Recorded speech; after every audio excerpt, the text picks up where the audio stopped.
Bacaan liturgi Jumat 10 Maret 2023, Hari Biasa Pekan Prapaskah kedua. Bacaan dari Kitab Kejadian. Israel lebih mengasihi Yusuf daripada semua anaknya yang lain. Sebab Yusuf itulah anak yang lahir pada masa tuanya. Dan ia menyuruh membuat jubah yang maha indah bagi dia.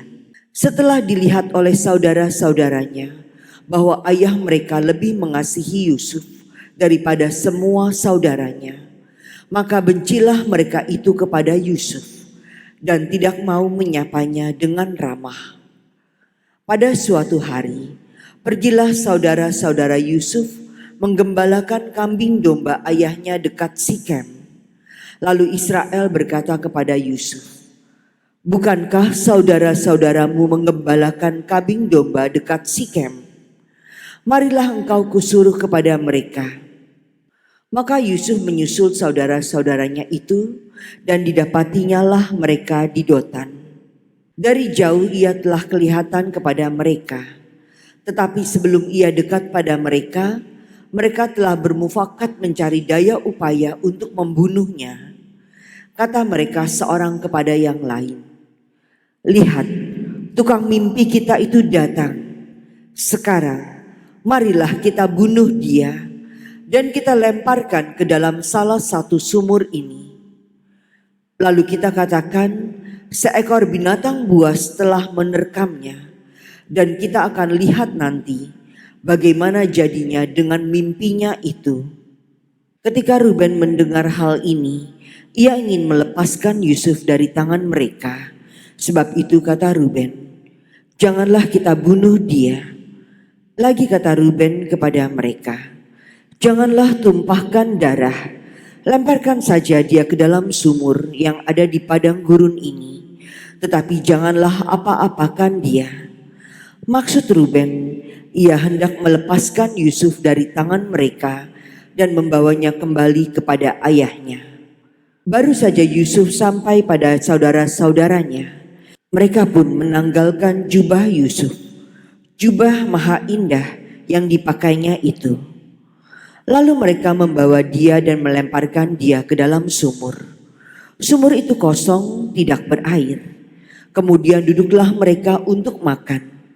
Ketika mereka mengangkat muka, kelihatanlah kepada mereka suatu kafilah orang Ismail yang datang dari Gilead dengan untanya yang membawa damar, balsam, dan damar ladam.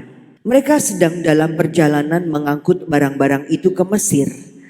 Lalu kata Yehuda kepada saudara-saudaranya itu, "Apakah untungnya kita membunuh adik kita itu dan menyembunyikan darahnya? Marilah kita jual dia kepada orang Ismail ini. Tetapi janganlah kita apa-apakan dia, karena ia saudara kita, darah daging kita." Dan saudara-saudaranya pun mendengarkan perkataannya itu. Ketika saudagar-saudagar Midian itu lewat, Yusuf diangkat ke atas dari dalam sumur itu, kemudian dijual kepada orang Ismail itu dengan harga 20 shikal perak. Lalu Yusuf dibawa mereka ke Mesir.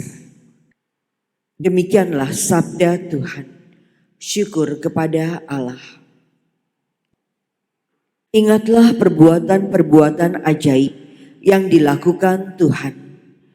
Ingatlah perbuatan-perbuatan ajaib yang dilakukan Tuhan. Ketika Tuhan mendatangkan kelaparan ke atas tanah Kanaan dan menghancurkan seluruh persediaan makanan, diutusnyalah seorang mendahului mereka, yakni Yusuf yang dijual menjadi budak. Ingatlah perbuatan-perbuatan ajaib yang dilakukan Tuhan. Kakinya diborgol dengan belenggu, lehernya dirantai dengan besi, sampai terpenuhinya nubuatnya, dan firman Tuhan membenarkan dia.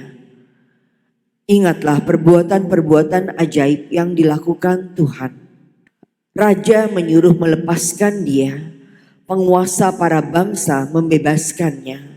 Dijadikannya dia tuan atas istananya dan pengelola segala harta kepunyaannya.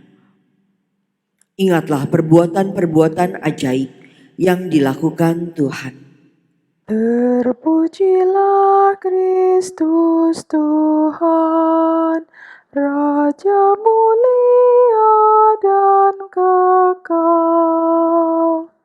Begitu besar kasih Allah akan dunia ini, sehingga Ia telah mengaruniakan anaknya yang tunggal, supaya setiap orang yang percaya kepadanya beroleh hidup yang kekal.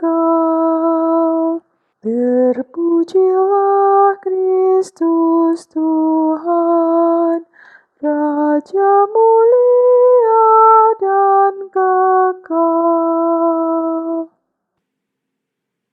Inilah Injil suci menurut Matius. Dimuliakanlah Tuhan. Sekali peristiwa Yesus berkata kepada imam-imam kepala serta tua-tua bangsa Yahudi, "Dengarkanlah perumpamaan ini. Seorang tuan tanah membuka kebun anggur dan menanam pagar sekelilingnya. Ia menggali lubang tempat memeras anggur dan mendirikan menara jaga di dalam kebun itu. Kemudian ia menyewakan kebun itu kepada penggarap-penggarap, lalu berangkat ke negeri lain. Ketika hampir tiba musim petik, ia menyuruh hamba-hambanya kepada penggarap-penggarap itu untuk menerima hasil yang menjadi bagiannya. Tetapi para penggarap menangkap hamba-hambanya itu, yang seorang mereka pukul, yang lain mereka bunuh, dan yang lain lagi mereka lempari dengan batu. Kemudian tuan itu menyuruh pula hamba-hamba yang lain lebih banyak daripada yang semula.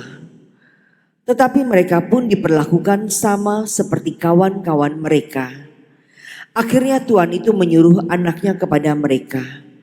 Pikirnya, anakku pasti mereka segani.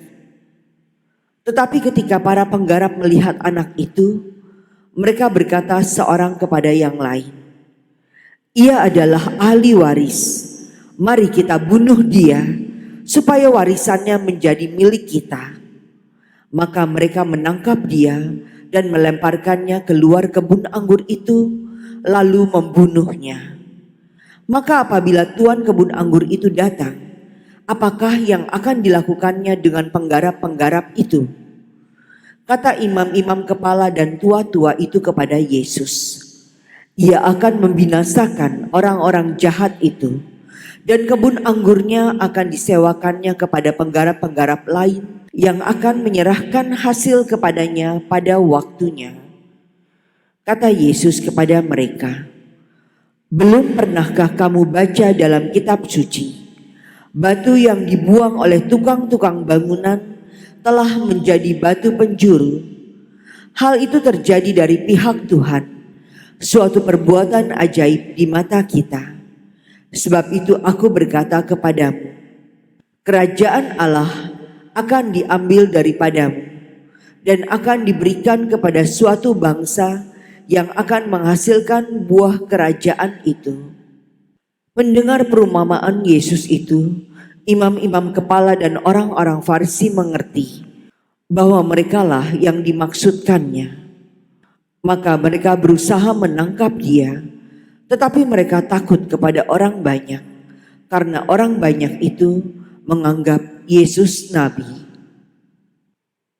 Demikianlah sabda Tuhan.